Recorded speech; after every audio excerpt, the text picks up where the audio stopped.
So something that we see that is very common is having some sort of anxiety disorder. If we look at lifetime prevalence, so this means that at some point in your life you have had an anxiety disorder, and we're just looking at adolescence, you see that it's close to 40%. That's a lot of children that are going to have some sort of anxiety disorder. And you see it holds relatively constant in the teenage years, 13 to 14 to 17, 18 years of age.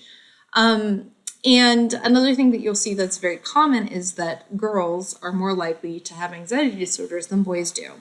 And this will be very similar to what we start seeing with all internalizing disorders. Girls are more likely than boys to actually experience this. So something to know is that we have a lot of different anxiety disorders. It's not just one.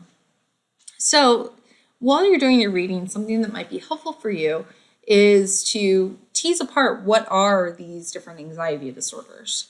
For example, separation anxiety is an anxiety disorder where you are fearful of separating from a caregiver or family member because you're afraid of harm befalling you or harm befalling somebody else. So you might be afraid of being kidnapped, or you may be afraid of your parents dying in a car accident. That would be separation anxiety. Selective mutism is very fascinating, where it really is that a child may present as not interacting with folks that are outside of their families.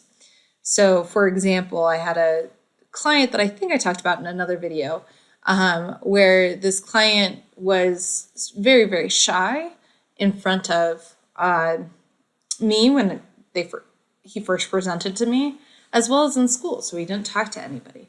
But at home, he was a chatterbox. There's actually a really great video that I showed you about selective mutism.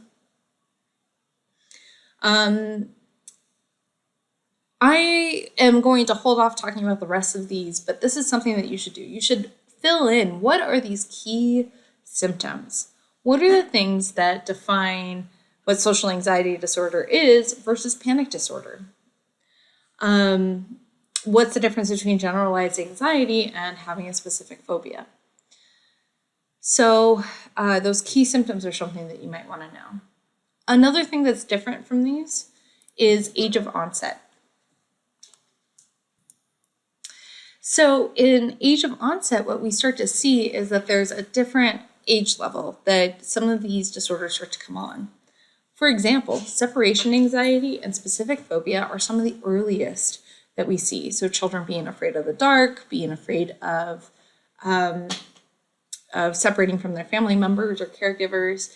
And that happens around 10 years of age. That's on average. So that's what these little chart is showing you is on average, this is the average age of onset. And what we start to see is that there can be a wide range of that. So all the way from 7 to 15 years of age is when we start to see that this disorder comes online. So some of them, like panic disorder and generalized anxiety disorder, we don't start seeing until teenage years or even later. So some of these disorders do not come on until later. And that's, of course, an average. So we could see a young child with generalized anxiety disorder, but it's not very common. Typically, we see that in adolescence. So just to report on that, that's just a little bit about when and how do we figure out what is an anxiety disorder. In our next video, we'll be talking a little bit about avoidance.